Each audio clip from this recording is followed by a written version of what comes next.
Shalom saudara yang dikasihi oleh Tuhan Yesus. Senang sekali saya Pendeta Ruben Adi Abraham bisa melayani Anda pada ibadah ini. Saya akan menyampaikan firman dengan judul komunikasi dalam keluarga.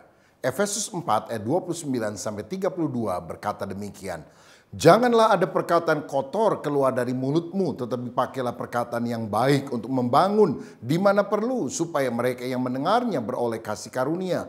Dan janganlah kamu mendukakan Roh Kudus Allah yang telah memateraikan kamu menjelang hari penyelamatan. Segala kepahitan, kegeraman, kemarahan, pertikaian, dan fitnah hendaklah dibuang dari antara kamu. Demikian pula segala kejahatan. Tetapi hendaklah kamu ramah seorang terhadap yang lain, penuh kasih mesra dan saling mengampuni, sebagaimana Allah di dalam Kristus telah mengampuni kamu. Saudara sekalian, ada 3 hal perihal komunikasi yang saya mau bagikan kepada saudara pada hari ini. Yang pertama, pentingnya komunikasi. Beberapa hari yang lalu kita mendengar berita yang mengejutkan, seorang terkaya di dunia, Bill Gates, bercerai dengan istrinya Melinda, walaupun mereka sudah menikah selama 27 tahun. Tetapi sebetulnya hal semacam ini sangat banyak terjadi di dunia. Cuma karena Bill dan Melinda Gates itu kaya raya, jadi dunia seperti tersentak. Iblis sedang berusaha menghancurkan banyak rumah tangga. Angka perceraian di mana-mana makin hari makin meningkat. Dan saudara tahu apa ciri yang umum yang terjadi dalam sebuah keluarga yang akhirnya berujung dengan perceraian? Tidak ada lagi komunikasi yang baik di antara mereka. Kalau ngomong sudah nggak nyambung. Ngomong lama akhirnya berantem, cekcok. Atau kalau mereka ingin mempertahankan pernikahan, jadi diem-dieman, membisu. Atau kalau mau bicara, bicara lewat anak. Ya. Anak ngomong sama papa, papa ngomong sama anak, baru disampaikan ke mama. Atau mungkin ngomong lewat pembantu. Wah, ini lebih parah. Atau mungkin ngomong lewat kertas ya. Kalau ngomong sesuatu nulis atau pakai chat. Tapi kalau berhadapan-hadapan malas untuk berbicara. Saya percaya bahwa kurang komunikasi akan menimbulkan masalah yang serius. Dan masalah serius pada masa kini adalah kurang komunikasi di dalam keluarga. Menurut Kamus Besar Bahasa Indonesia, komunikasi artinya pengiriman dan penerimaan pesan atau berita antara 2 orang atau lebih sehingga pesan yang dimaksud dapat dipahami. Jadi saudara sekalian, komunikasi itu bukan hanya kita ngomong, tapi benar-benar lawan bicara kita juga dapat mengerti, memahami apa yang kita maksudkan. Dengan demikian kita harus mengirim pesan dengan tepat yang bisa ditangkap juga dengan tepat. Ini merupakan keterampilan dasar yang sangat penting untuk menciptakan dan memelihara hubungan yang sehat. Sehingga kita bisa bekerja sama satu dengan yang lain. Saudara sekalian, satu kali ada orang kaya yang ingin mengunjungi papanya di kampung. Tetapi dia mengirimkan terlebih dahulu hadiah untuk papanya yang sudah lanjut usia. Seekor burung beo yang mahal sekali, harganya 70 juta. Kok mahal bener? Karena bisa mengucapkan 7 macam bahasa. Nah, setelah burung beonya datang, seminggu kemudian anaknya nyusul datang. Lalu ditanya, "Pak, gimana? Hadiah saya sudah diterima, burung beo?" "Sudah, nak." "Terus gimana komentar papa?" "Enak." "Loh, maksudnya enak apa?" "Loh, kamu mungkin kirim, papa pikir untuk disembelih, udah dimakan." "Waduh, itu harganya 70 juta. Dia ngomong 7 bahasa. Oh, rupanya saudara dikirim lewat paket, pusing dia. Belum sempat ngomong, udah digorok dulu sama bapaknya yang tua ini. Nah, ini menunjukkan bahwa kurangnya komunikasi akan menimbulkan masalah. Nah, di dalam pernikahan, masalah pun seringkali terjadi karena komunikasi yang nggak nyambung. Pernikahan itu sebetulnya adalah proses berpadunya 2 pribadi yang berbeda menjadi satu. Dan tentu saja 2 pribadi itu memiliki banyak sekali perbedaan. Beda pendapatnya, beda tata nilainya, beda kebiasaannya. Yang satu mencet odol dari bawah, yang satu mencet odol sembarangan. Ini kan bisa jadi ribut kalau tidak dikomunikasikan. Saudara, yang satu rapi, yang satu awut-awutan. Yang satu boros, yang lain iritnya luar biasa. Soal warna aja bisa beda. Suami mungkin suka warna cerah, istri suka warna gelap. Nah, perbedaan ini kan mesti dikomunikasikan. Ya. Jadi betapa penting komunikasi itu kita lakukan. Yang kedua, kita harus tahu bahwa problem muncul karena rusaknya komunikasi. Manusia pertama, Adam dan Hawa, itu berkomunikasi dengan baik. Karena dalam Kejadian 2 ayat 25 dikatakan mereka keduanya telanjang, manusia dan istrinya itu, tetapi mereka tidak merasa malu. Telanjang di sini bukan hanya berarti telanjang terbuka secara fisik, tetapi terutama terbuka secara jiwa, transparan, ada keterbukaan. Dan saya mau katakan di dalam pernikahan lebih gampang telanjang fisik daripada telanjang jiwa. Karena kadang-kadang orang sudah nikah pun masih tutup-tutupi banyak hal kepada pasangannya. Nah, orang yang terbuka adalah orang yang kelebihan ataupun kekurangannya boleh diketahui oleh pasangannya. Karena dia tahu pasangannya pun menerima dia sebagaimana adanya dan tetap mengasihinya. Tetapi sayang, dosa telah mencemarkan komunikasi keterbukaan yang sangat indah antara Adam dan Hawa ini.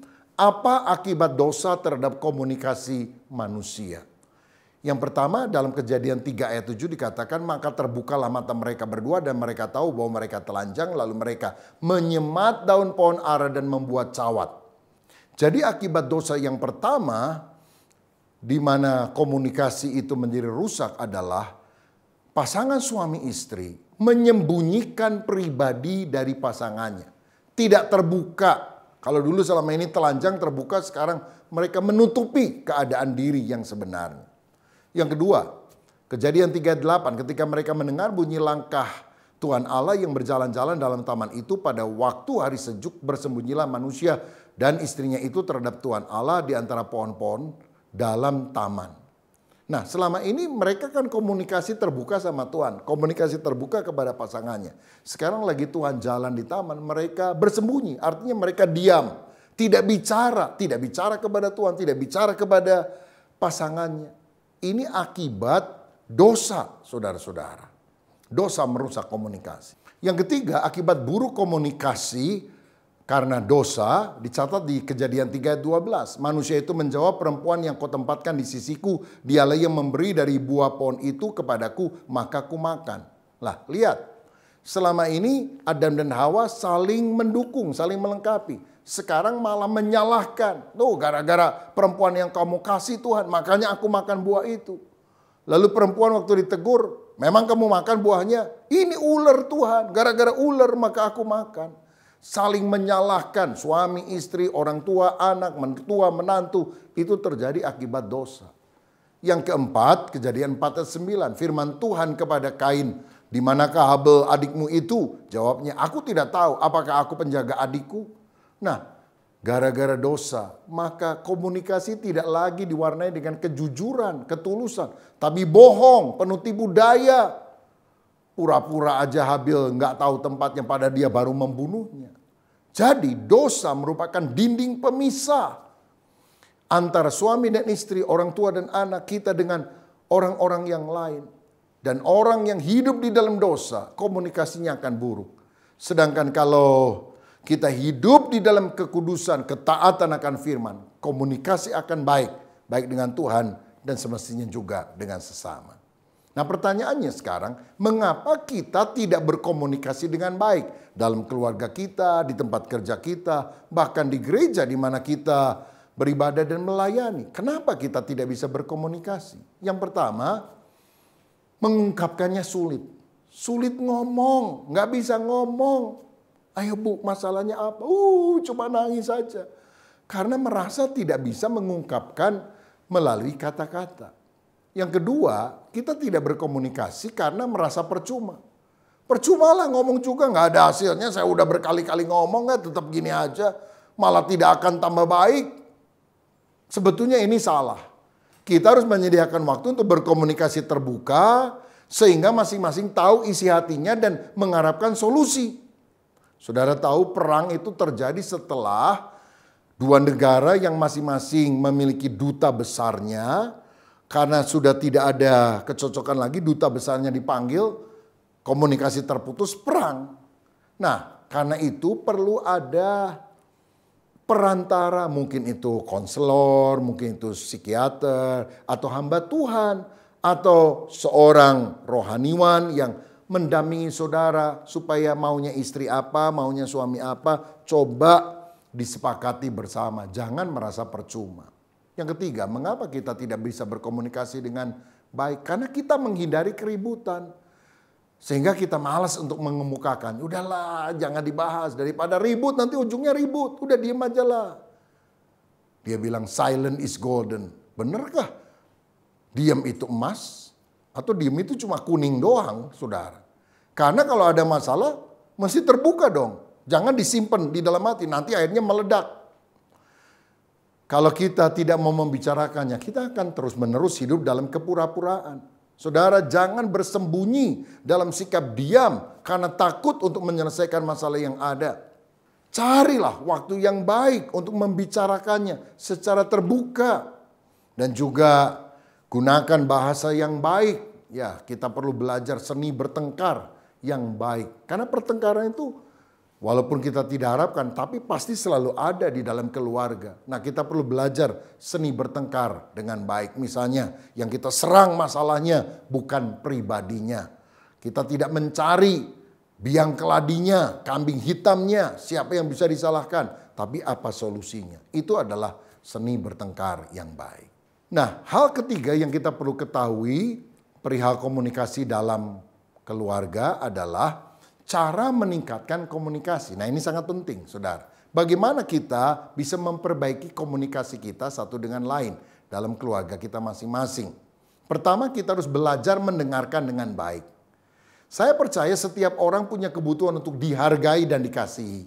Kalau tidak, pribadinya akan sakit. Dan bagaimana supaya kita bisa memenuhi kebutuhan akan harga diri dan kasih ini? Cara yang paling simpel, mendengarkan dia. Anak yang didengarkan orang tuanya, spiritnya akan berkembang. Istri yang didengarkan isi hatinya oleh suaminya, nggak akan jadi orang yang sakit jiwa, tetapi pribadinya akan berkembang. Mendengarkan itu powerful, saudara. Sayang sekali banyak orang tua pada masa kini terlalu sibuk. Dia rela memberikan uangnya atau apa saja asal anaknya nggak ganggu dia, ngajak-ngajak ngomong. Dan tentu saja ini akan sangat merugikan anak itu sendiri.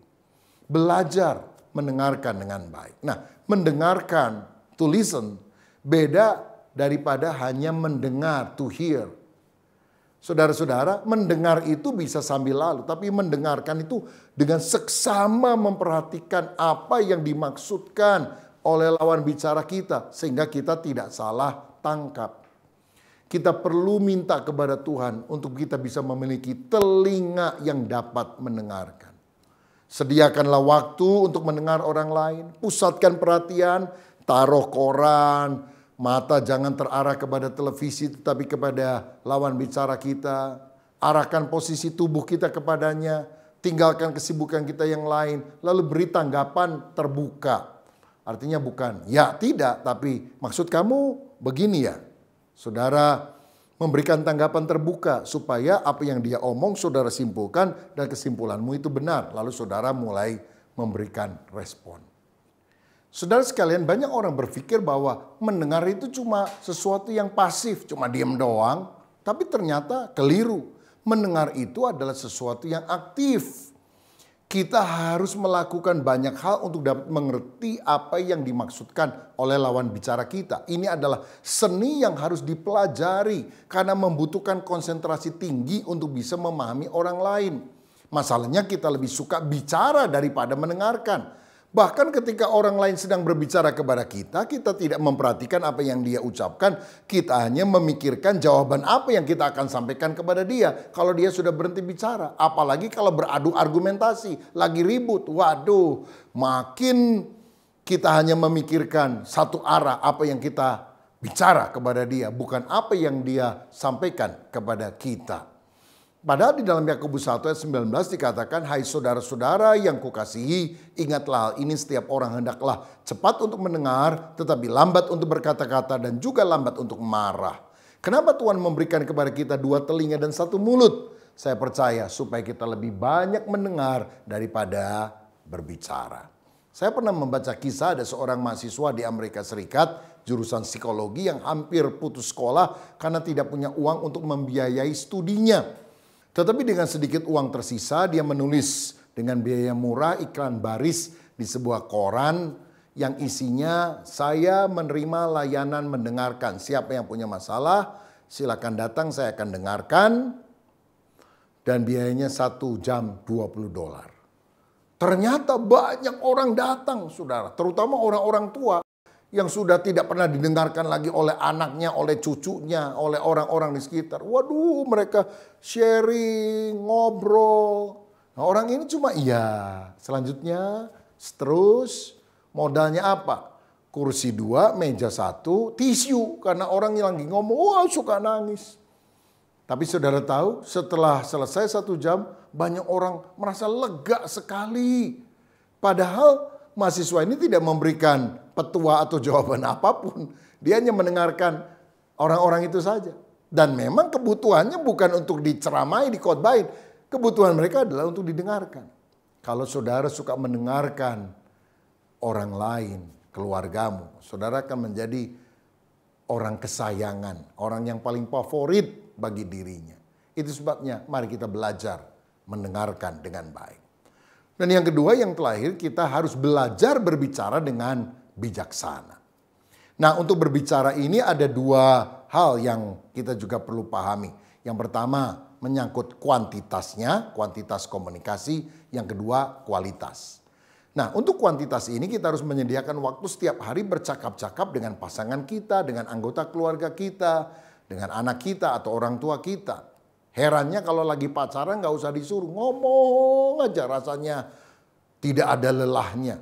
Semua ada idenya, ngomong panjang lebar. Tapi kalau udah kawin, waduh, ini harus diusahakan. Apalagi kalau kita sudah lelah pulang ke rumah, inginnya diem. Terutama bagi orang yang pekerjaannya banyak bicara, salesman misalnya, atau orang yang sering memberikan seminar, penataran, termasuk pendeta, saudara. Ini kita harus usahakan berbicara di dalam keluarga atau masalah akan muncul di dalam kehidupan kita. Dan saudara perlu tahu bahwa kebutuhan bicara wanita itu selalu lebih banyak dari kebutuhan bicara pria. Sebab gerakan mulut bayi wanita dari sejak lahir itu lebih banyak dari gerakan mulut bayi laki-laki. Nah, ada sebuah riset di New York yang mengatakan bahwa istri itu punya kebutuhan bicara dengan suaminya sekitar 45-60 menit setiap hari. Masalah muncul karena suami merasa cukup berkomunikasi dengan istrinya 15-20 menit saja setiap minggu, saudara. Lah kan masalah muncul nih. Ada sebuah riset di Praha, Ceko, pendeta mengucapkan rata-rata 3.420 kata per hari kalau dia tidak sedang khotbah. Prajurit di asrama mengucapkan 7.420 kata. Pelajar mengucapkan 8.760 kata. Tapi istri mengucapkan 15.300 kata. Bayangkan. Tapi jangan ketawa dulu. Karena rekor dipecahkan oleh ibu mertua. 19.800 kata. Dan saudara tahu istri dan ibu mertua kan sama-sama wanita. Karena itu mari kita menyediakan waktu untuk kuantitas komunikasi. Terutama kalau lawan bicara kita adalah wanita. Mungkin istri atau anak perempuan dan yang lain. Dan berikutnya adalah kualitas komunikasi. Saudara, kita perlu bicara, tapi bicara dengan bijaksana. Jangan cuma banyak bicara, malah yang akhirnya menimbulkan keributan. Perkataan kita itu sangat berkuasa. Amsal 18 ayat 21 berkata, hidup dan mati dikuasai lidah, siapa suka menggemakannya akan memakan buahnya.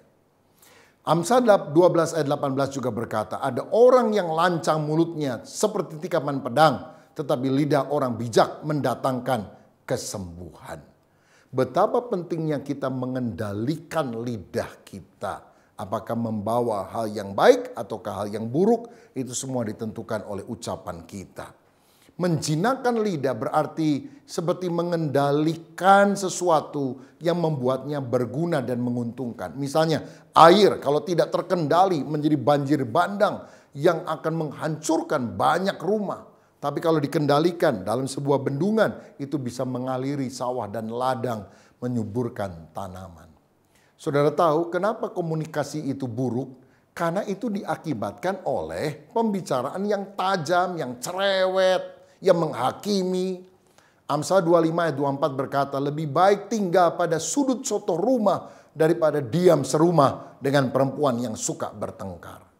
Jadi daripada udah naik ke atas genteng lah kira-kira. Tapi soto rumah pada masa kini bukan di atap rumah. Banyak orang bersembunyi di tempat kerjanya nggak pulang-pulang. Atau di jalan raya. Atau di kafe. Atau di rumah temennya. Saudara, kita harus belajar memiliki kata-kata yang membangun. Jangan mengejek dan meremehkan.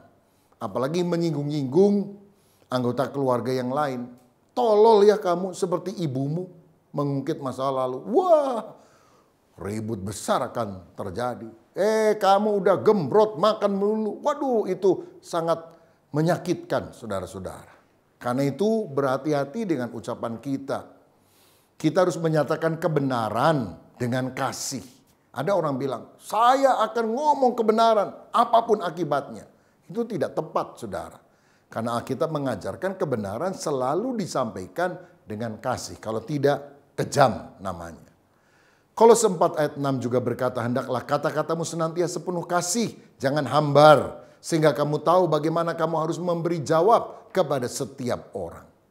Pilihlah kata-kata yang membangun, penuh penghargaan, belajar memuji pasangan kita, anak kita, orang tua kita. Jangan gampang mencela, tapi kita kuatkan mereka. Saya percaya kalau setiap hari kita melatih kata-kata yang manis, kata-kata yang baik, damai sejahtera akan terjadi di dalam pernikahan dan juga keluarga kita. Bahkan dalam hubungan kerja, hubungan di gereja, hubungan dengan masyarakat akan baik.